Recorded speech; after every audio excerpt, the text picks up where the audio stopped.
Hello and welcome to Discovering True Health, your weekly deep dive into health and wellness. Thank you so much for joining us today. Before we get started, please hit that subscribe button. It helps us out a lot and you'll stay up to date on all our upcoming shows.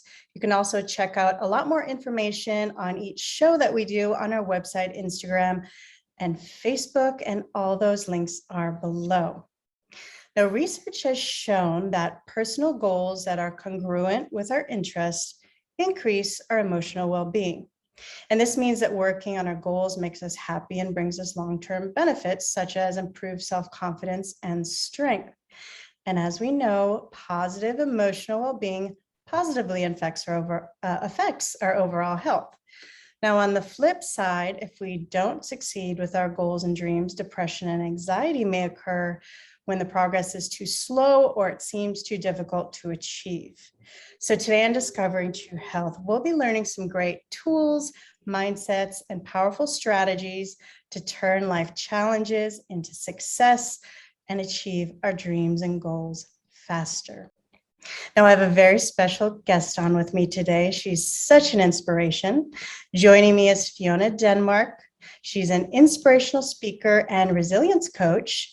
And Fiona helps people who are stuck and frustrated with their lives to create a new reality, cultivate optimism and productivity, and step into their personal power.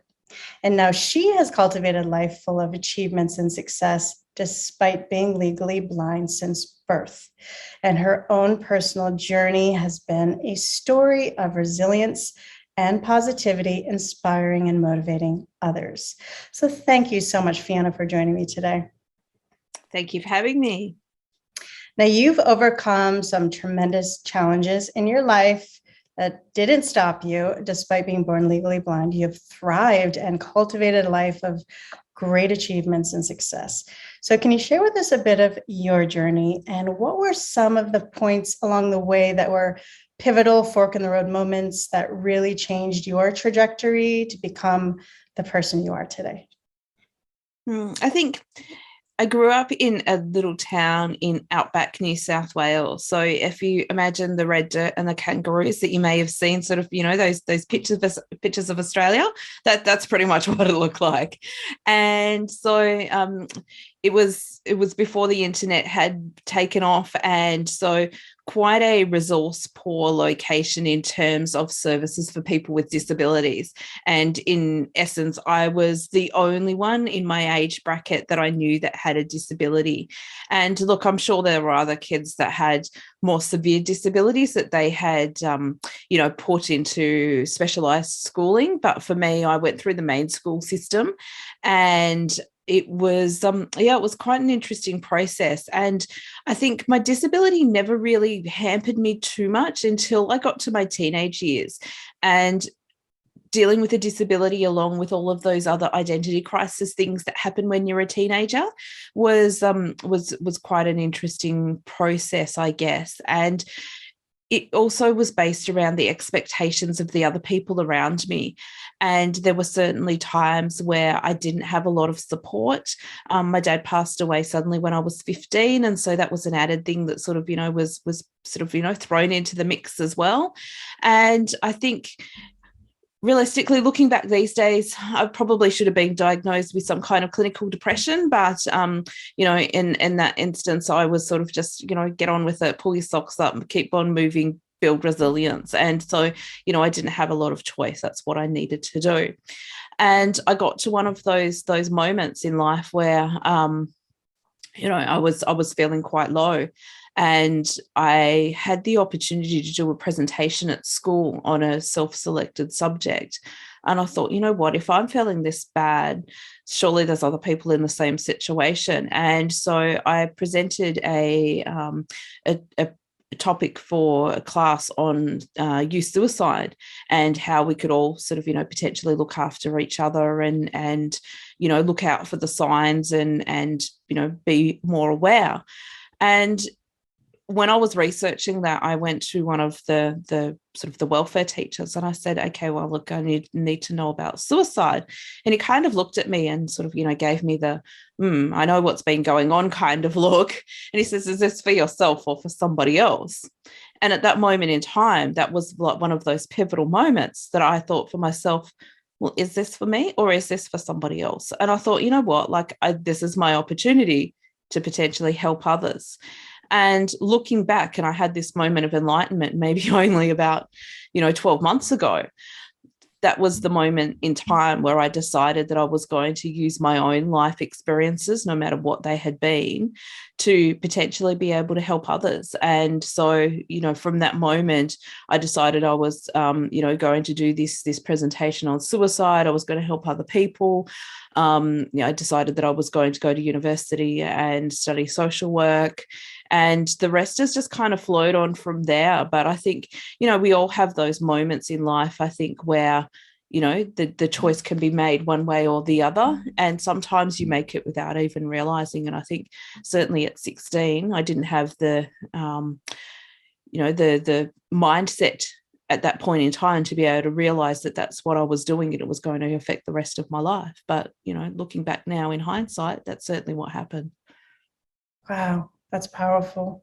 And I love this full circle of the journey where you take your pain and your life experience and, you find the silver lining in it and shift it towards, instead of kind of going to letting it take you down, you shift it towards how can I help others with it.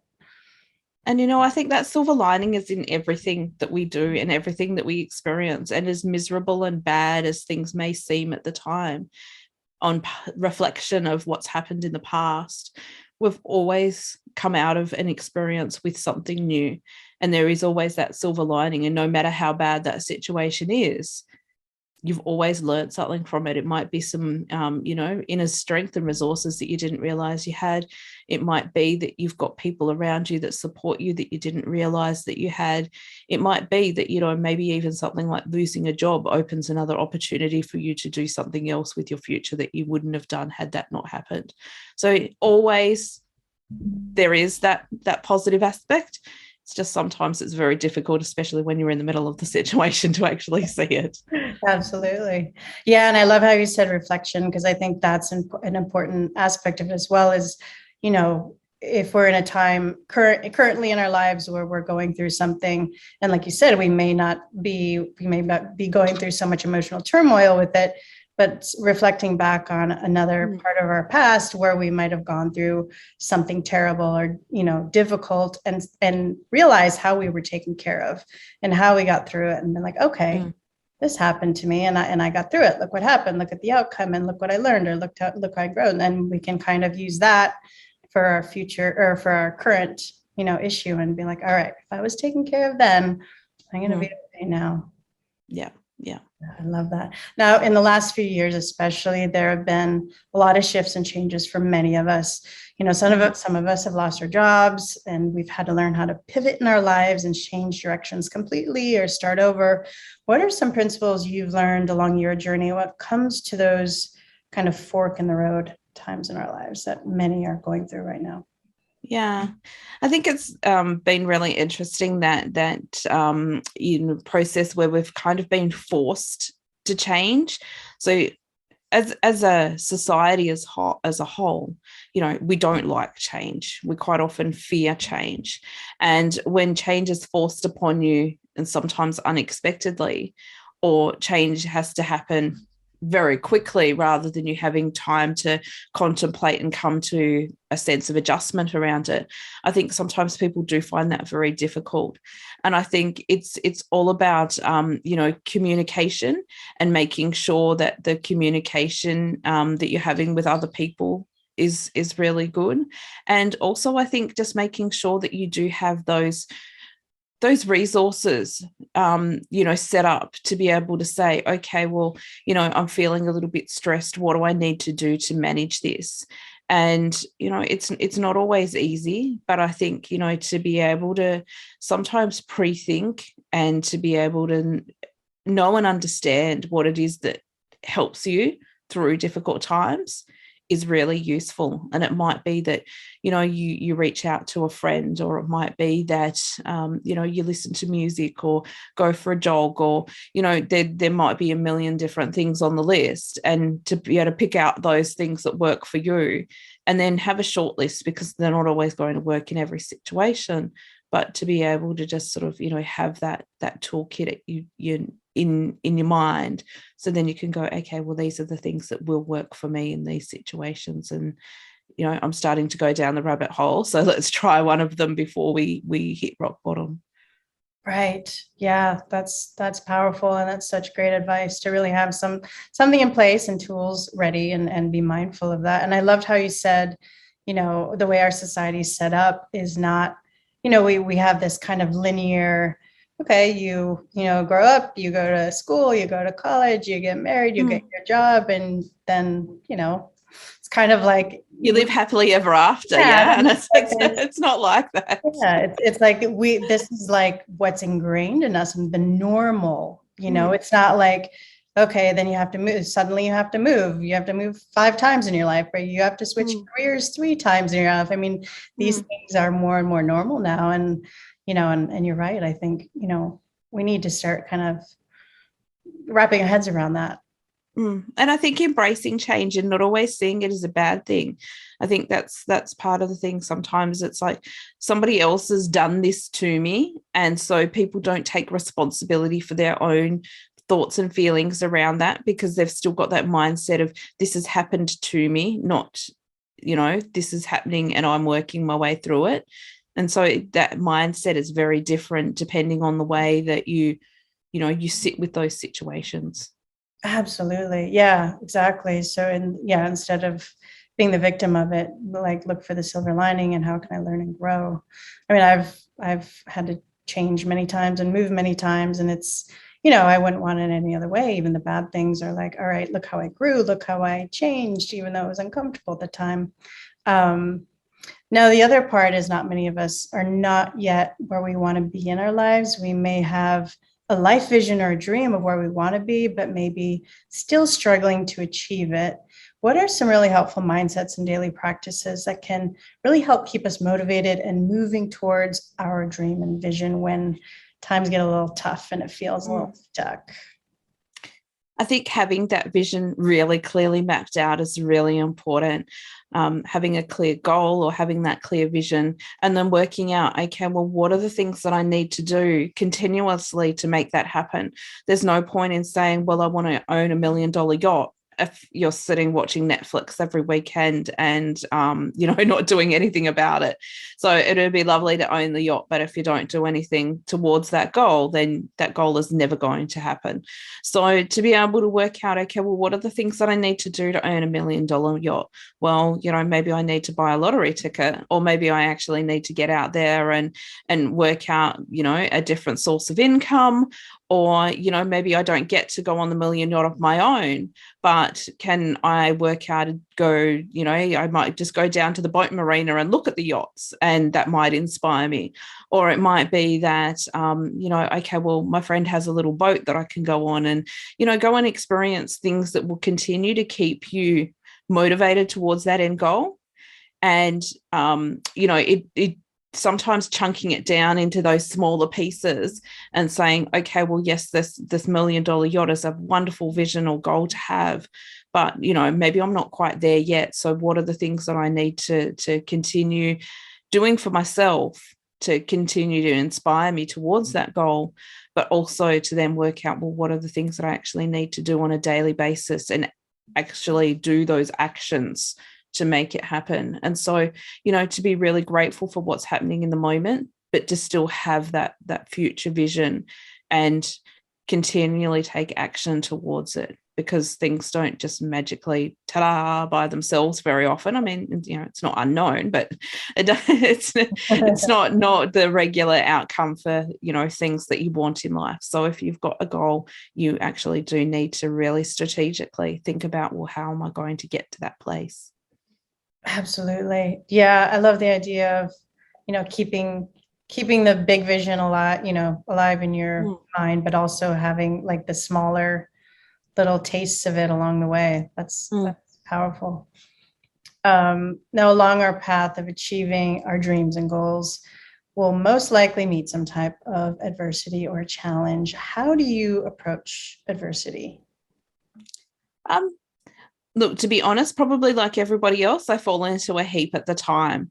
And perfect example is I did have a situation a few weeks ago where I got some news and I wasn't expecting it. There was like a different outcome from a situation that I was pretty sure was pretty cut and dry, the other answer. And it was a no instead of a yes. And I'm just like, okay, well, that didn't turn out quite the way I expected. And, I fell to pieces. I had a little cry. It was like, oh, this doesn't. And then I'm like, okay, well, then it's like this situation is not going to change unless I actually do something about it. And do I have the capacity to change the outcome of this situation? And it turned out that I looked at my resources and I went, no, you know what? Potentially I do here. And so I went and dug around and, spoke to some people and had some stuff sort of, sorted out. And it turned out that that answer got changed from a no to a yes. Wow. And, it was quite a significant impact upon my life. And if I had have just sat there in that little sort of, dome of self-pity and sadness and loss of an expectation that I thought was a done deal, I would have ended up with that outcome being the final outcome. And it was like, no, actually, I need to potentially see if I can do something about this. And if it turned out that I couldn't, then at least I could walk away from that situation knowing that I had given it my best to change the outcome. But if I just sat there and sort of let life happen to me rather than being active, then once again, it would have been one of those things that I could have looked back on later and gone, oh, but what if I had have done this? Or, potentially blamed other people for that situation having turned out the way that it did. Where in this instance, I was able to take that action and change things and get a different outcome. Wow. Powerful story. Mm. Yeah, I mean, it's so important to, we obviously are going to feel the feelings in the moment and go through that, but yeah, don't stop there. Mm. And to build awareness around that, and sometimes that's really difficult to actually work out the source of why you're stressed out. I mean, and I'm very well adjusted to my disability in the sense that I embrace it and I think it's part of who I am. And in an ideal world, life would be easier, but of course, it's not. And we do live in reality, and sometimes I do have difficulties due to accessibility and all sorts of things. And so doing my everyday job, so I run my own business, but I also work a sort of, 9 to 5 for our government. And doing the government job, my screen reader adaptive technology software, obviously needs to be loaded and working properly on my work computer. And there was a problem with the program that I was using for work. And it was really stressing me out that like this the system wasn't working properly. And I'm like, oh my gosh, it's because of the adaptive technology. And that's where immediately my brain went. And then it was kind of like, oh, I'm feeling a little sort of it makes you feel quite vulnerable when you're sort of relying on that software to actually be able to do your job. And if the software's not working properly, then you sort of feel inadequate and sort of feel like you're not able to present the full what you would like to the workplace and sort of feel as equal as everybody else. And I'm like, oh, this is stressing me out so much. And it turns out when the IT guy looked at my computer, said it's got nothing to do with the software. It's actually the program had been corrupted and it had lost some files somewhere. And he said, I'll just need to go in the back end and reload those files, and everything worked beautifully afterwards. And I looked back and I went, you know what, like I think the fact that the computer was broken was stressful. And then it really did tie into my own personal feelings of inadequacy. And so sometimes, being able to identify that, and that's what was making me stressed out. It wasn't the fact that the computer wasn't working, but it was the fact that I felt that my disability was preventing me from doing my job, and that was making me feel inadequate. And I'm like, okay, well, there's an interesting lesson, because it's not always the disability. In actual fact, it was just technology that was broken. And that was something that was going to be broken for anybody in that situation. It wasn't just me. Right. That's so powerful. Yeah. I mean, it's interesting how things can happen and it will trigger some sort of wound we have or insecurity we have. And it, like you said, it may be totally not about that. Mm.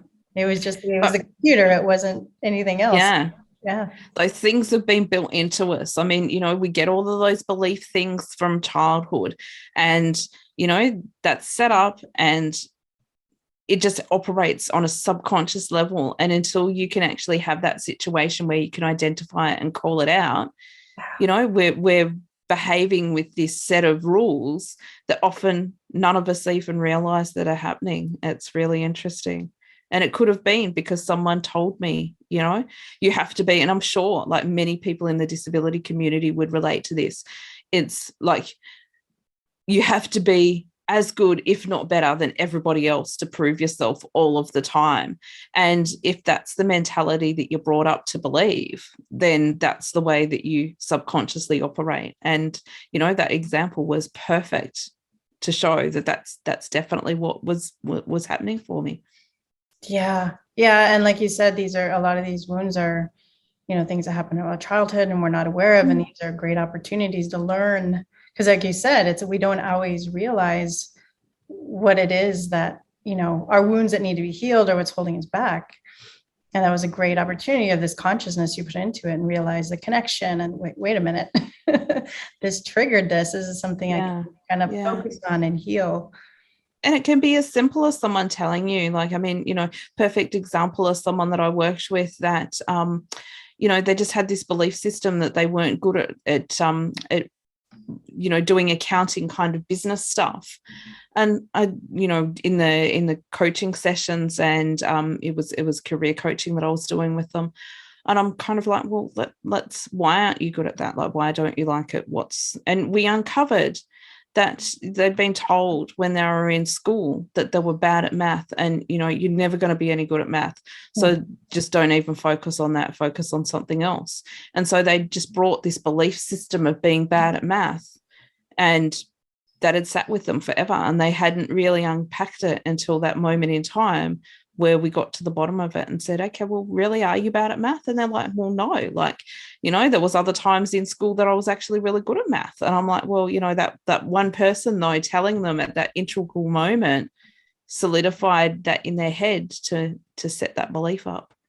Right. And what are some of the tools you work with your clients on to, once you do identify these limiting beliefs, how do we help change it? I know, you work with hypnosis and some other powerful tools.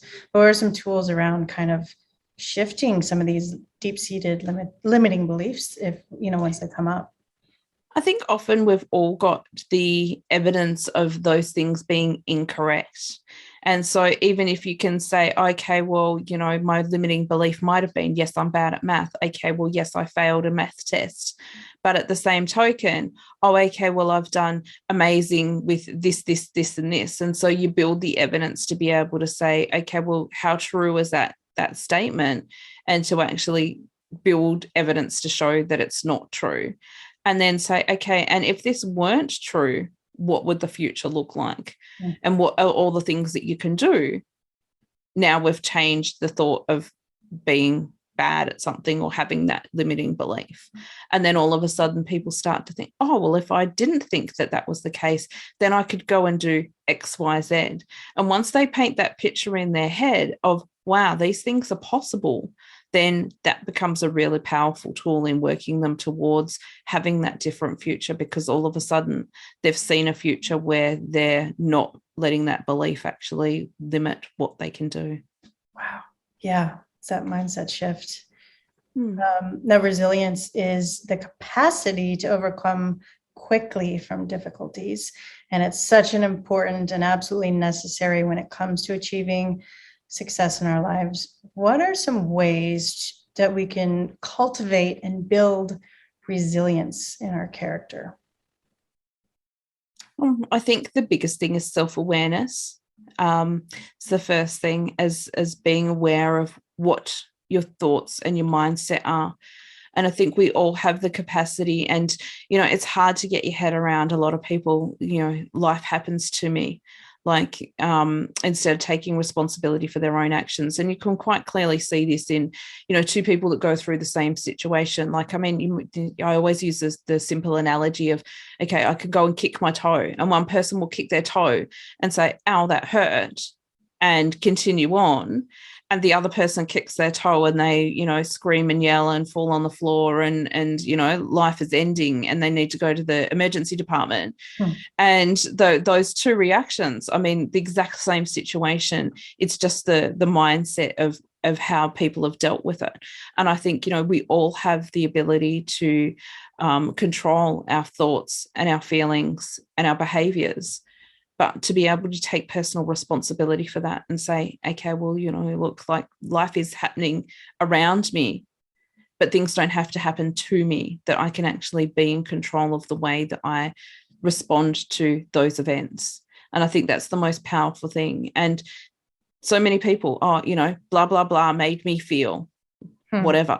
Yes. And it might be that the event made them feel something, or it might be that, they're blaming a person. This has happened and someone said something and they've made me feel like this. And it's like, well, no, you're choosing to feel like that. The event or the person, whatever that catalyst is, didn't create your response. You're the one that created your response. Right. And that's the only thing we really have control over. We can't control how other people treat us. We don't have control over other things in life, but we can have control over how we respond to them.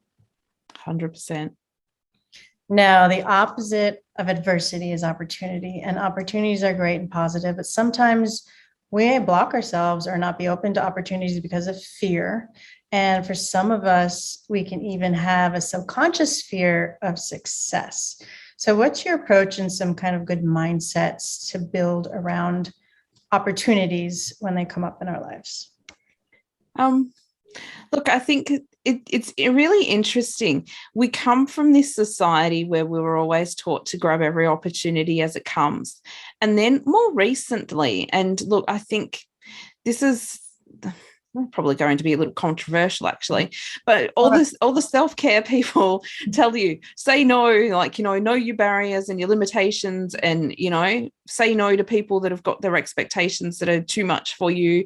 And look, I believe in that as well. I think, if you're already overextended, don't continue to say, yes, I'll do, there's the bake sale at school, and yes, I'll, do whatever else is that, people are asking you to do. I think sometimes, you do need to know what your own capacity is. But at the same time, I think we're now getting taught to say no and to sit within our own capacity too much. And I think it's very easy to say, no, I'm not going to go and do whatever it is because I don't feel like it, like it's that's too difficult. And now we're getting to the point where we're going, oh, okay, well, my friend has asked me to go to coffee, but oh no, I don't know, I don't feel like it, I'm a bit tired, let's sit and watch Netflix all weekend instead. And you think about resourceful ways of spending your time versus non-resourceful ways of spending your time. And I think from a perspective of what that activity is going to give you, going and having coffee with your friend and potentially pushing yourself outside of your current comfort zone is probably going to be a much more resourceful way of spending your time than sitting on the couch watching Netflix. However, society is starting to teach us to say no. And I think we need to go back to those days of opportunity where we say yes. Say yes. Someone told me this little story of say yes and work it out later. And I actually really like it. And I think, it's like, yes, I'll take that opportunity and I'm not quite sure how I'm going to make that happen. But you know what? I'll work that out later. And I think having that mindset is really powerful. And as long as you're not saying yes to too many things and then overextending yourself where you're going to end up, really stressed out and in a place where, saying yes was probably not very beneficial. I think at some point we've got to go back to that nice balance of being able to say, yes, well, sometimes I do need to challenge myself and go into that little area of being uncomfortable, because uncomfortable is a good thing. If you don't have any discomfort in your life, you're actually not growing. And that's really interesting. Wow. That's such an important, it is an interesting new phenomenon that we're seeing with all these, Instagram influencers that are around the self-help talking about set your boundaries and I say no to everything. And, yeah, it's true. It's a newer thing that's kind of happening. And it's definitely very different from messages we've heard in the past around, opportunities or ways of being. I feel like when I was, growing up in my 20s, there wasn't that messaging. It was like, no, you take all the opportunities like you were talking about. And the point you made about stepping out of your comfort zone is, I mean, that's so important to our personal growth. Like you said, we're not growing, or if we're not out of our comfort zone, we're not growing. And it can be simple things. It doesn't have to be, doing something vastly different. Like I've actually got a little bit of a list. Like there's a little bit of a challenge on my website that people can download, and it's a list of really simple things that will take you outside of your comfort zone. And it might be that it's just having the capacity to be so at a level of self confidence that you can sit at the traffic lights and sing and dance to your favorite song with the windows down and not care that there's other people looking at you. Those really simple things that, oh, I can't do that, is like all of a sudden, you know what, like I can do that. And if that's what I really want to be doing and it's not harming anybody else, then go for it. Let it be. Let your true self shine. Right. And for those that are listening that are, don't step out of the comfort zone very often, what would you say some of the benefits that they'll kind of reap from doing some little out of their comfort zone activities be? I think you walk away from doing something that you love with that inner glow. It's like that sense of, wow, I just did that and I feel so good. And it doesn't matter what, like it's a personal thing rather than it being something that you've done for somebody else. And I think anytime that you can give yourself that moment of yes, and it comes from inside of you, then that is something that is so powerful and something that you will never get from pleasing other people. You can only get that from pleasing yourself. And I think so often we're so caught up in doing what is considered to be the right thing and the done thing and the good thing. And we forget that sometimes we just need to be. Sometimes you do need to, shout it from the rooftops. You need to wear the maybe the unfashionable clothes, but you're comfortable and you feel good. It might be that, you just have something to say that's your opinion that might be different to everybody else's, but it's actually something that you really do value and believe in. Then, that letting yourself express those things is really important, because that's being authentically you. That's your true identity. And every time you let that come out, people will be drawn to you because you are letting yourself be authentic. People often will, flock to people that are truly authentic rather than flocking to somebody who's putting a facade of what others would expect all of the time, because you're not getting that genuine sort of, being from somebody. Right. And that's such a great point. I mean, it's really, like you said, kind of growing our own inner authenticity. And it's so important that each one of us brings into this world something very specific in our own gifts. And like you said, if we're not living those, I mean, we're not fully, embodying our gifts that we're meant to give. So yeah, it really sounds like these tools are kind of cultivating your true self and your true authenticity so you can bring your gifts into the world. And we've all got those gifts, and some people make, oh no, there's nothing special about me. We all do have those gifts and sometimes that's part of the challenge, is uncovering what that gift actually is. And it might be that you're an amazing friend, it might be that you're creative, could be that anything. There's all of these things, and sometimes you might have to tap back in to think about what you were good at as a child, what makes you happy, what are the things that you go into the zone with when you're doing them and just go, oh my gosh, like I did that and 3 hours has gone past and I didn't even realize that the time was flashing on by.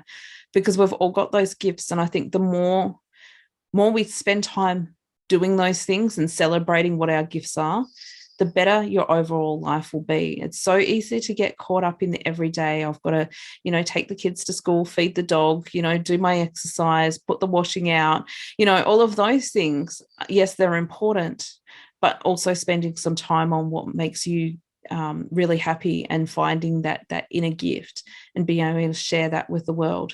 Because at the end of the day, like, sounds a little morbid, but if we look back and think about, what are people going to say about us when we're gone, it would be amazing to hear, this person was full of life and they really loved doing all of these things and they shared everything with us, and wasn't their craft amazing that they've now left for the family to have as a legacy, rather than that person worked really hard and they did 80-hour weeks and they're really rich, but they don't have anything to show for it. I mean, what point is that $1 million yacht if you don't have the people or the capacity to actually go and enjoy it with? Right. Absolutely. It's living a fully actualized life. Now, part of, achieving our success and, finding, achieving our dreams is really stepping into our own power and embodying that. It's such an important state of being when it comes to really having the courage and strength to get out there and pursue our dreams. I know for myself, even doing this, YouTube show / podcast, I come from, the acting business, and it was one thing to be an actress and pretend to be somebody else, but starting the show it took a lot for me to step into my power and use my own voice. I'm like, ooh, I gotta be myself. That's a whole different, arena. And it was scary for me at first. And I knew I was going to not be very good at first, and it was going to take me some time. So really that's a big part of it, to kind of get to our dreams and maybe even take the first step to achieving our dreams that might be outside of our current comfort zone. So what were some of the things that helped you stepping into your power to achieve your goals and dreams, and how do you find ways to maintain that as well? I think the most important thing is not waiting until things are perfect. If we wait for the perfect situation, it's never going to come. And so, like for you with a podcast, for example, if you had have waited until you had all of this perfect, stuff, and you thought, I've got the perfect questions and I've got the perfect this and that and whatever else, my background's perfect, my marketing process of this is perfect, everything's perfect, right, I'm good to go, you'd still be getting things perfect. We wouldn't be here today. And that's the short answer is, if you're waiting for perfection, you're never going to achieve anything, because at the end of the day, there's always going to be a more perfect or better time to do things. And so, there's nothing wrong with making things as good as you can, but at some point you've got to stop preparing and actually act and take that action and do things. And it might be that it's okay, well, I'm not 100% sure about this, but be willing to take the chances. I think that's the most important thing, is just put yourself out there. I mean, I think often it's better to put yourself out there and learn that something didn't turn out quite the way you would have liked it to, but have had that experience, rather than to look back later and go, I wish I had have done that. If we use the analogy of, end of life again, we think, you're on your deathbed, you don't ever look back and think about the things that you did that didn't turn out quite so well. You tend to look back at the things that you didn't do and wish you had. And so if you can minimize that and actually get out there and live life and stop worrying about all the things that might go wrong or all the things that could be better, and just actually experience life, I think that's the way to go. So powerful. Yes, I had one of my mentors on my personal development course talks about that, how done beats perfect every time. Mm-hmm.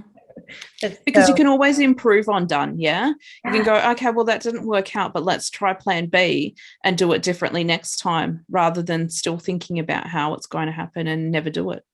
Right. And what is perfect anyway? You can't, there's really not a measure unless you're doing math. So it's like that idea of perfection doesn't even really exist either.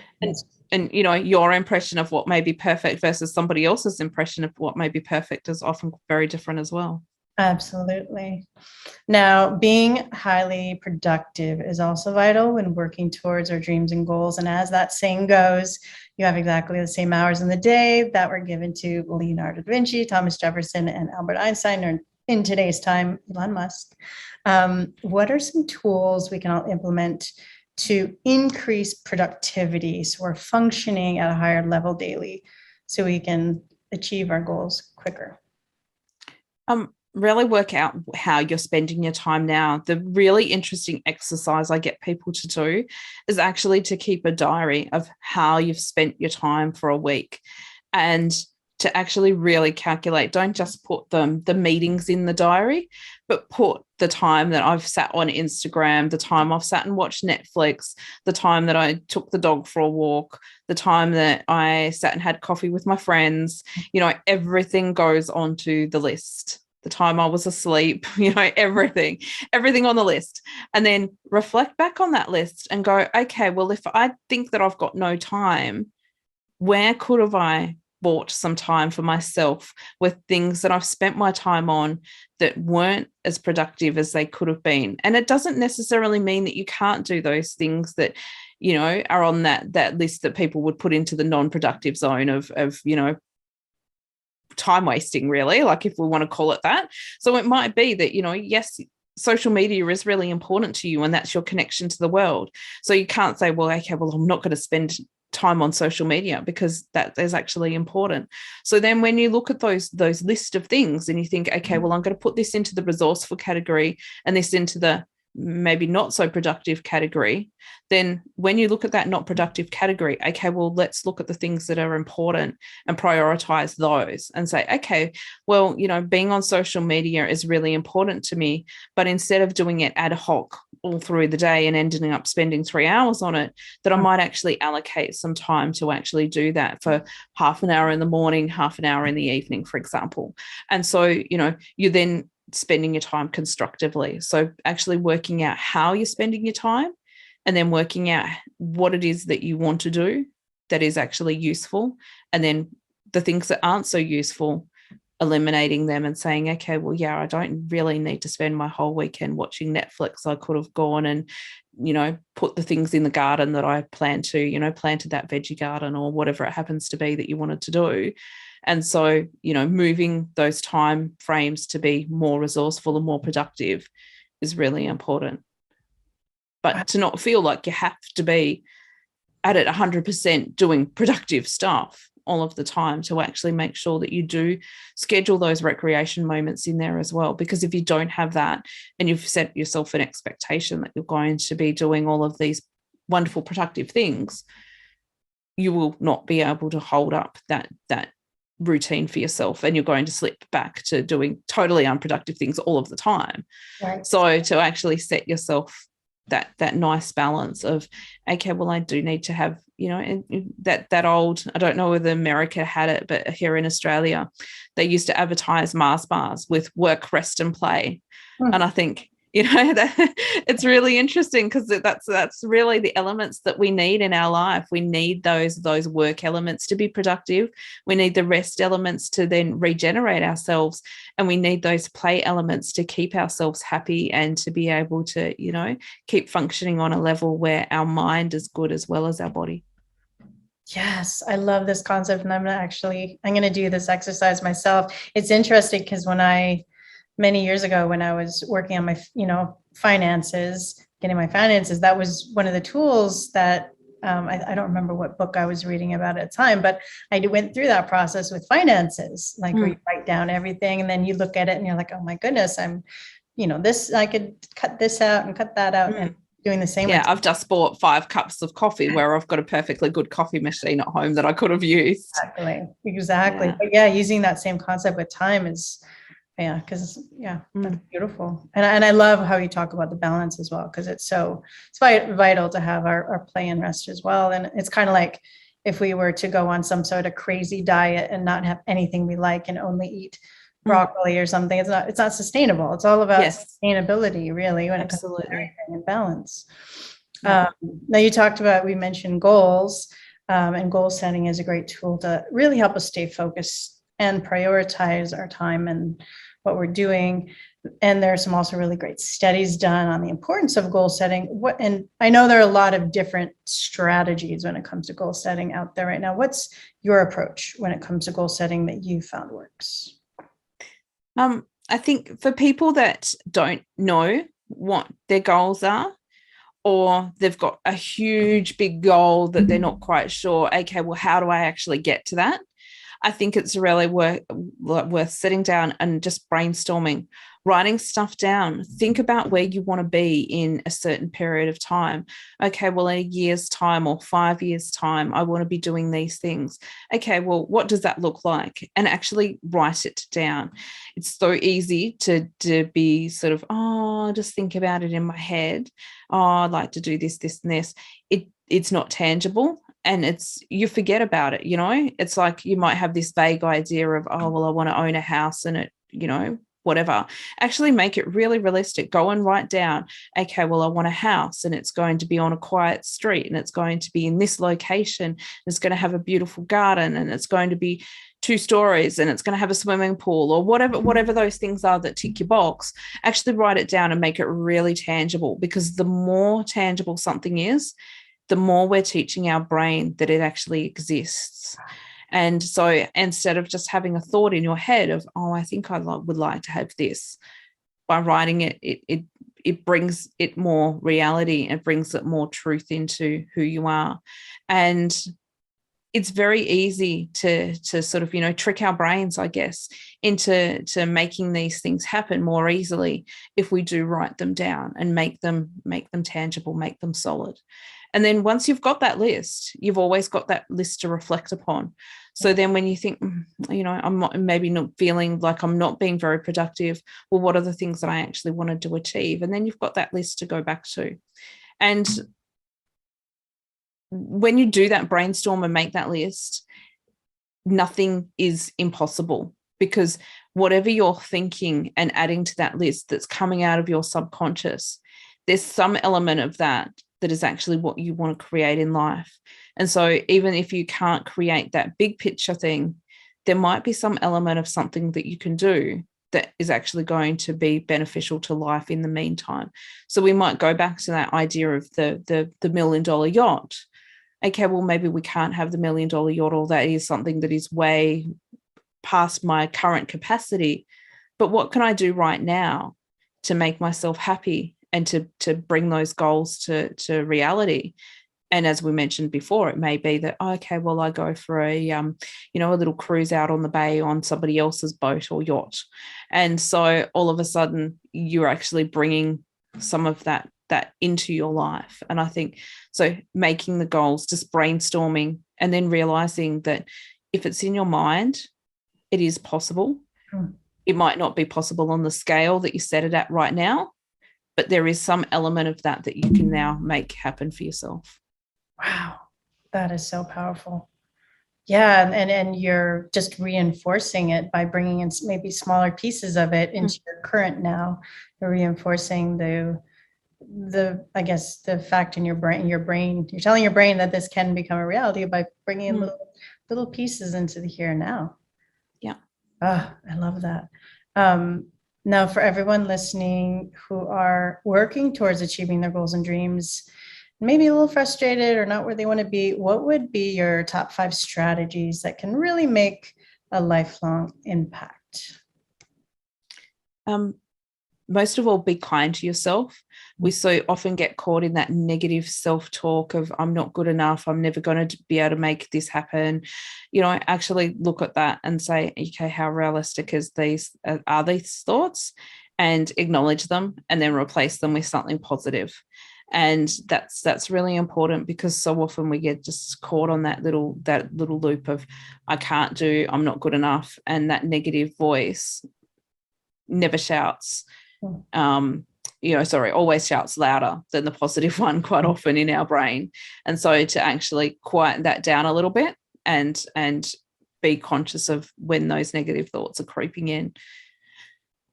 So that's number 1. Number 2, I would say be really clear about what it is that you want to achieve. And then, as I said before, if it's a big thing, work out the small things that will happen towards that, so you can feel like you're actually building momentum. Things are happening. Sometimes people need to be accountable for their goals. And so it might be sharing your goal with a friend and saying, okay, well, look, I'm going to do this by the end of the week, and then get your friend to check in with you and say, hey, by the way, did you do that? And, knowing that you're going to be accountable to somebody or something will often make you more inclined to sort of, follow that, because suddenly it's not just about you, it's about somebody else. And, often we do get stuck in that thing of, I'll do it later, and procrastinate, where if you're accountable for it, then, okay, well, there's a deadline set to it. I think the other thing is to be really realistic about what the goals are, and to actually say, okay, well, yeah, this is achievable right now, or no, it's not. And I do need to sort of, make it something that is achievable. And so having something that is not going to happen, I'm going to lose 10 kilos in a week. I mean, that's not realistic, or if it is, it's certainly not going to be healthy. Right. So, work out what is the realistic process to be able to do it. And last one, I think, is to celebrate the successes along the way. So when you do actually achieve those little steps, be proud of yourself, give yourself that recognition, and don't be afraid to celebrate that success and be proud of yourself. So often we're just so focused on, getting to the end, that we don't think about the wins along the way. And those little wins are the things that make us feel good and continue to keep us motivated to do the things that we need to do. And many of us don't like tooting our own horn and saying, yeah, I did a good job. But in actual fact, that's really important. And that's something else that I think society has kind of, told us that, you shouldn't give yourself praise. It's like, wait till somebody else tells you that you've done a good job. And It's like, no, in actual fact, you really need to embrace that in your own self and be proud of what you're doing for yourself, because at the end of the day, you're the one that needs to please yourself. You're the one that needs to be happy.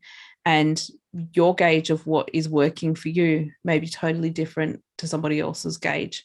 And so if you work on their commitment to your goal, then, you may be waiting a long time to get that praise come to you.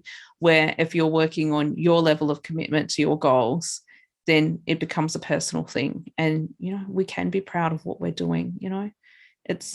That's what makes us humans, is to actually stop and reflect and be proud of who we are and what we're doing and what we're contributing to the world.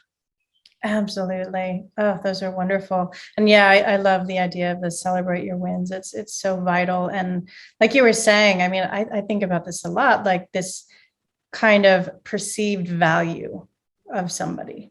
And it's like, I think about it in terms of, okay, how do people, or why do people perceive this person as a success, or more a success than that person, or the value is higher than, the value of this is higher than this. And a lot of times it appears like, oh, if you were on Fox News or CNN, then you're somebody. But if you were on, something smaller, a podcast, then you don't have as much value to contribute to the world, which is, it's interesting, kind of this whole way it's set up. But like you said, if we're not going off that, we're going off our own standards and our own wins, that's what really keeps us motivated.